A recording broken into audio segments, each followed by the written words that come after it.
Ayan mga kababayan, nandito po tayo ngayon sa Kalingtong. Dito palengke po ito dito mga kababayan. Ay dito tayo magkakalisorbe. Ayan. Ayan, dito tayo kay ate. Ate, good morning po. Pwede po ba kayo makadisturbo? Sandali. Di po, may itatanong lang po ako.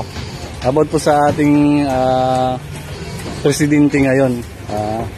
Ano po ba ang masasabi mo sa ano natin ngayon?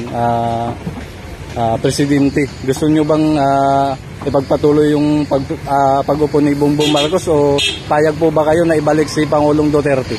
Hindi, Marcos na lang. Tama na yun. Ano po ate? Marcos na lang. Gusto mo pang ipagpatuloy yung pag-upo ni Bongbong Marcos? Huwag na ni Duterte. Bakit po na ayaw mo kay Pangulong Duterte? Wala lang. Basta gusto ko si Marcos. Sige po. Ayan. Si ma'am ay gusto ipagpatuloy pa rin yung pag-upo ni Pangulong Bongbong Marcos mga kababayan. Ay dito po tayo. Ayan, one point na gusto pa rin niya si Bongbong Marcos ipagpatuloy na lang yung pag-upo. Sir, good morning po. Pwede po ba kayo maabala kahit saglit lang po? About po sa presidente natin ngayon, gusto nyo bang ipagpatuloy yung pag-upo ni Bongbong Marcos o gusto nyo bang palitan ni Pangulong Duterte? Opo. Opo. At sino po ang mas panig sa dalawa? Sino bang mas gusto mo? Payag po ba kayo na palitan si Pangulong Duterte o si Bongbong Marcos o papalitan siya ni Pangulong Duterte? Opo. Anong mas sa'yo? Palitan? Mas gusto mo si Pangulong Duterte ang umupo? O si Bongbong? Opo. Bongbong? Ay, Bongbong daw. Bongbong kami. Bongbong. Gusto niyo ipagpatuloy yung pag-upo ni Bongbong Marcos? Ayan. Bakit po gusto niyo yung pagpatuloy yung niya? Yung pag-upo sa pagiging presidente din sa Pilipinas? Opo.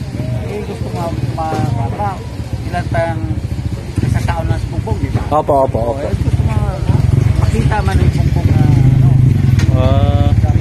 Opo. Para pa siya, makagawa pa ng mas maganda kumbaga. Opo. Bago pa sa Bongbong, siyempre hindi pa na ipalabas. Kasi malakas po kasi ang ngayon ang usap-usapan na magkalaban na yung dalawang panig. Dating magkakampi, ngayon kinakalaban na. Opo. Kahit sige po. Basta ang gusto niyo po ay pagpatuloy yung pag-upo ni Pangulong Bongbong Marcos. Hindi siya pwede palitan habang nandiyan pa siya. Palitan niya kung masabulok yung palitan niya. Opo. Sa tingin niyo po, mayroon na po pa siya nagawang maganda sa simula pag-upo niya sa dito sa Pilipinas paging Pangulo. Ang lang sa mga nabi ba nakaupo yung mga senior citizen, hindi sa amin, Saklan, yung mga senior citizen 500 lang sa buwan, ngayon ginawa ng 1,000 sa buwan. Hindi pala totoo na yung mga sabi-sabi na walang nagawa si Pangulong Bongbong Marcos. Sinabi na bago sinabi na pag nakaupo yung mga senior citizen gawin na nga 500. Ngayon 1,000 na. Tapos sasabihin nila walang nagawa. Kaya gusto nilang palitan si Pangulong Bongbong Marcos ni Pangulong Duterte, dating Pangulong Duterte. Ayan. Mas gusto mo ay pagpatuloy pa rin yung pag-upo ni Bongbong Marcos. Ayan, maraming salamat po tay. Thank you po. Tapos sir, basic parang gano'n lang patuloy mo na. Opo. Ayan. Sa sunod kung parang itapusin na lang yung niya pag-upo no. Ayan, maraming salamat po tay. Dito po tayo ulit. Ayan, gusto pa rin nila na ipagpatuloy na lang yung pag-upo ni Bongbong Marcos mga kababayan. Dito tayo banda. Ayan. Dito tayo mga kababayan. Na-comment si Kuya, dito tayo banda. Dito tayo dito. Ito si Kuya. Kuya, Good morning. Pwede po ba tayo maabala kahit saglit lang? About sa ating presidente ngayon, Bongbong Marcos versus Duterte. Ano po ba masasabi mo? Gusto mo bang ipagpatuloy yung pag-upo ni Bongbong Marcos o palitan na ni Duterte? Ano po yung mo masasabi dyan sa giitan nilang dalawa ngayon? Dapat Duterte pa rin, no? Kasi hindi ka tulad yun, pataas ng mga bibilin. Kaya nga, oo. Dito mababa pa rin. Totoo po ba na ang pag-upo ni Bongbong Marcos ngayon, ilan buwan, ilang taon na rin, na wala talaga siyang nagawa na maganda? Yung mga sabi-sabi ng mga... Parang wala pa rin. Hindi ko rin nararamdaman yung... pagbabago, kumbaga. Oo. Mas gusto mo, pipiliin mo, ibalik si dating Pangulong Duterte, mga Duterte. Payag po ba kayo na ang papalit kay Pangulong Bongbong Marcos ay si Sara Duterte? Kasi, siyempre, ano gano'n din ang tatay eh. Ganun pala. Basta Duterte yung pumasok, mas panig sa'yo. Mas gusto mo. Saka mas wala gano'n ay, ito dito 30, wala gano'n mga kakayan, droga, ganyan. Oo. Marami. Ngayon, mas dumami na naman no? Opo. Basta, ang masasabi mo lang ay gusto mo ibalik si Pangulong Duterte. Pwede palitan si Pangulong Bongbong Marcos. Ayan, sige, maraming salamat po. Ito po channel natin, sir. Ito. Yan po channel natin, Do-Vlog. Ayan, maraming salamat po, sir. Thank you po. Ayan, yun po ay inano natin si Kuya na mas gusto niya talaga palitan si Pangulong Bongbong Marcos. Ayan, dito tayo. Good morning. Sir, good morning. Sir, pwede po ba tayo mabala kahit saglit? About lang po sa presidente natin ngayon. Kahit mga ilang segundo lang, ilang minuto. Hindi po kasi ako Marcos eh. Pwede kayo about po, may tatanong lang po ako. Payag po ba kayo na si Pangulong Bongbong Marcos ay palitan ni Pangulong Duterte? Hindi naman pwede yun. Elected yun. Kasi ngayon, ay marami pong nagsasabi na walang nagawa si Pangulong Bongbong Marcos. Ay gusto nila gusto mo patapusin muna ng termino si Pangulong Bongbong Marcos. Siyempre, ganun talaga. Ayan, yung po para makita talaga nila kung walang nagawa yung Marcos ngayon. Ayun. Opo. Ayan, yun lang po ang masasabi mo. Ipagpatuloy at tapusin yung termino ni Pangulong Bongbong Marcos bago palitan. Siyempre, ganun talaga. Hindi pwedeng palitan yun. Opo. Payag po ba kayo, sir, na kung halimbawa ay palitan man si Sara Duterte yung papalit? Ay, hintayin po natin yung eleksyon. Ayan, yung masasabi ni sir na hintayin na lang po daw yung para tapusin na lang termino ni Pangulong Bongbong Marcos. Maghintay sila. Ayan, opo. Maraming salamat po, sir. Ito po yung natin, yung channel ito po. Bayan. Ito po. Ayan. Ayan, sir. Kayo po. Good morning po, sir. About po sa presidente natin ngayon, Marcos versus Duterte. Ngayon, di ba nagkakainitan nga po sila? Payag po ba kayo na palitan si Bongbong Marcos ni dating Pangulong Duterte? Ayan nga, Ayan. Talagang sulit kayong... sulit ako kasi wala na ako nakikita sa kanyang masama. Ayaw mga kasi kahit ganito kami meron na Opo. Sabi ko na, ang mga kaya pinag-aaway-aaway lang ng mga palibot kay Marcos. Opo. Naniniwala po ba kayo na ang sabi-sabi ngayon walang nagawa si Pangulong Bongbong Marcos sa termino niya? Hindi po. Wala pa nga kahit sa halos kalahati ng kanyang panunungkulan makikita mo Kaya nga po no. Ang gusto mo ay patapusin muna ng termino din katulad kay sir. Ang sabi niya na bago palitan para makita kung may nagawang tama. Papalitan mo din, gagastos na naman yung gayaan eh. Kaya nga panibagong utang na tayong mga kasi wala nagawa. Opo. Bongbong hindi naman kasi lirador si Bongbong makuha siya eh. bait na Opo, opo. hindi siya nagsasalita ng laban sa mga kita naman yun Tsaka wala tayong narinig sa kanya na mura, no? Walang mura, ganun. kita mo naman yung nakaraang eleksyon kapanan kung kumpanya siya Opo. tinitira na siya ng below the belt, hindi niya sinasagot ng below the belt. Opo. Wala sa tahimik lang siya. Opo. Ganun ang tao. Opo.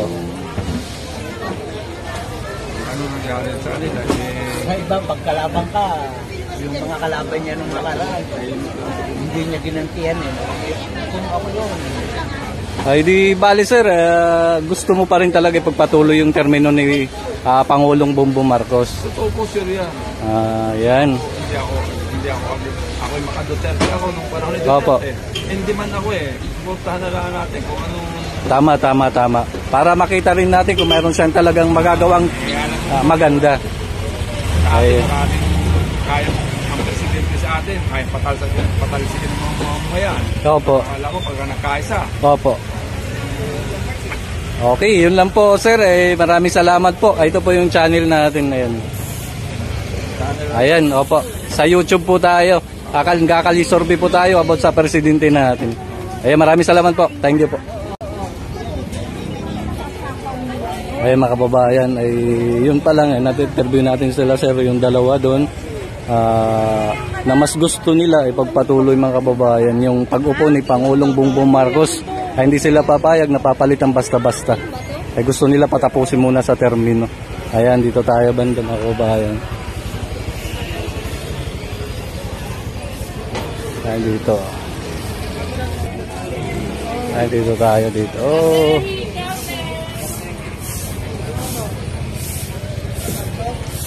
Ayun. Ma'am, good morning po. Ma'am, pwede po ba kayo kahit saglit lang po? About sa vlog lang po. About sa presidente natin ngayon, ma'am. Mayroon lang po ako itatanong. Payag po ba kayo, ma'am, na palitan si Bongbong Marcos ni Pangulong Duterte? Siyempre hindi. Hindi. Bakit naman po, ma'am? Bongbong. Diba? Bakit naman po na hindi kayo papayag? Ipagulo si Duterte eh. Ibig sabihin, mas gusto nyo pang ipagpatuloy yung pag-upo ni Bongbong Marcos kaysa palitan siya ni Pangulong dating Duterte. Oh, siyempre. Ayan, mas gusto ni ma'am na ipagpatuloy para makita naman yung magagawa niya, ma'am.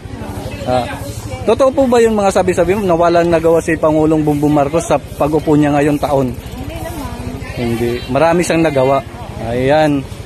Ayan, sige po. Thank you po, ma'am. Thank you po. Ayan, marami talagang nagsasabi na mas gusto pa nila ipagpatuloy yung pag-upo ni Pangulong Bongbong Marcos, mga kababayan. Ayan, dito tayo. Dito tayo. Ayan, mga kababayan, nandito po tayo ngayon sa Mandaluyong, dito sa may palengke nga. Supermarket dito sa may palengke, mga kababayan. Nagkakasurvey tayo dito para alam natin kung sino mas gusto nila na maging presidente sa ating bansa, mga kababayan, dito sa Pilipinas. Ayan, dito tayo. Kaya sir.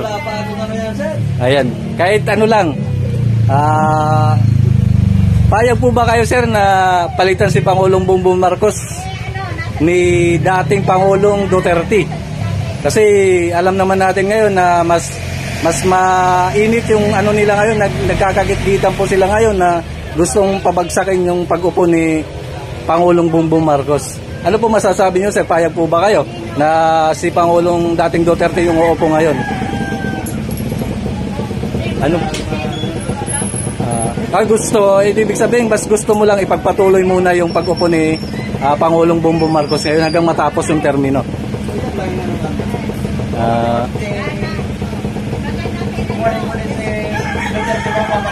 Opo, yan po ang ano ng mga tao. Yan nga po yung ano sir mas panig po pala kayo na mas ipagpatuloy pa yung pag-upo ni Pangulong Bongbong Marcos ngayon. Opo, ayan. Mas gusto nila sir, mga kababayan, na ipagpatuloy pa rin yung pag-upo ni Bongbong Marcos para makita talaga kung may magawa siyang maganda o wala. Ayan. Maraming salamat, sir. Ito po yung channel natin, sir. Ito. Yan po. Vlog po. Ayan, thank you po. Salamat po, sir. Thank you po. Ayan. Ito tayo. Ay, gusto talaga nila pagpatuloy si Bongbong Marcos. Yung pag-upo niya, mga kababayan. Ayan. Ayaw nila palitan talaga yung termino ni Pangulong Bongbong Marcos ngayon, mga kababayan. Mas gusto talaga nila si Pangulong Bongbong Marcos pa rin yung uupo. Ayan.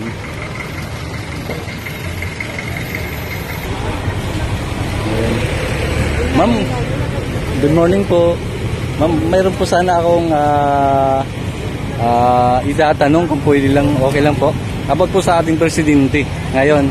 Payag po ba kayo na papalitan si Bongbong Marcos ni dating Pangulong Duterte? Hindi. Hindi. Ayan. Bakit po, ma'am, hindi? Tapos na term niya eh. Saka bakit papalitan? Hindi naman siya ang inagay. Kaya po, yung sabi-sabi kasi ngayon ay gusto nilang pabagsakan si Pangulong Bongbong Marcos kasi yung mga balita nga na drugs, ano siya, hindi naman po siguro yun, no? Totoo yun. Ibig sabihin, mas gusto nyo pa patapusin muna siya ng termino. Tapos election ulit. Opo. At totoo po ba na wala siyang nagawa sa pag-upo niya? Hindi po palang totoo na wala siyang nagawa. Meron siya nagawa. Bakit pa siya lalong wala siya nagawa? Maraming nabago. Opo. Kasi yung po kasi yung usap-usapin na wala talaga nagawa, ganun. Kaya gusto nilang palitan. Lahat naman ng presidente, marami na din nagawa. Opo. Although kahit si Ninoy, meron din. Si Noynoy, meron. Opo. Lahat sila, kaya lang, may mga iba-iba kasi mga, ano sila na... Diskarte kumbaga. Opo. Oo, iba-iba yung kanilang diskarte. Oo, yung pala. Gusto mo pa talaga ipagpatuloy na lang, patapusin na lang. Oo. Kaya hindi naman basta-basta. Kaya hindi tayo umuusad kasi ang mga Pilipino, maangking nila eh. Opo talaga. Nagsisimula pa lang, aanuhin ka agad. Inaano kagad nila. Pero mo, milyon-milyon yung umano sa kanya. Nila, dinidisqualified na kagad nila. Opo, yun. Mali pala yung mga ano nila. Na gusto mo talaga na pagpatuloy na lang muna para patapusin nila. Hindi yung gagawa sila ng aksyon para katulad nung ginawa nila kay Marcos noon. Opo. Diba yung nangyari din sa bansa natin? Wala. Ganun din. Gusto daw po nila gawin yun. Opo. Si Cory, ganun din. Opo, wala din na ano. Wala na, tigilan na lang. Patapusin na lang, kumbaga. Manahimik na lang sila sa bahay nila. Opo. Tuunan nila ang pamilya nila, may magagawa pa sila. Opo. Lang yun. Yun lang. Tapusin ang term. Opo, yun ang maganda, ma'am, no? Ma'am, ito po yung channel natin. Ayan, vlog po. Thank you po, ma'am. God bless. Thank you po. Ayan. About lang po sa ano natin, sa presidente. Ayan. Hindi, ano lang, saglit lang po. Payag po ba kayo napapalitan si Bongbong Marcos ni dating Pangulong Duterte sa pag-upo sa termino niya? Bali, papababain po siya sa pisto. Si Pangulong Bongbong Marcos. Kasi sabi-sabi nga wala siyang nagagawa at sangkot daw siya sa mga drugs, ganun. Ano masasabi mo? Gusto mo ipagpatuloy pa rin yung termino ni Pangulong Bongbong Marcos o papalitan na?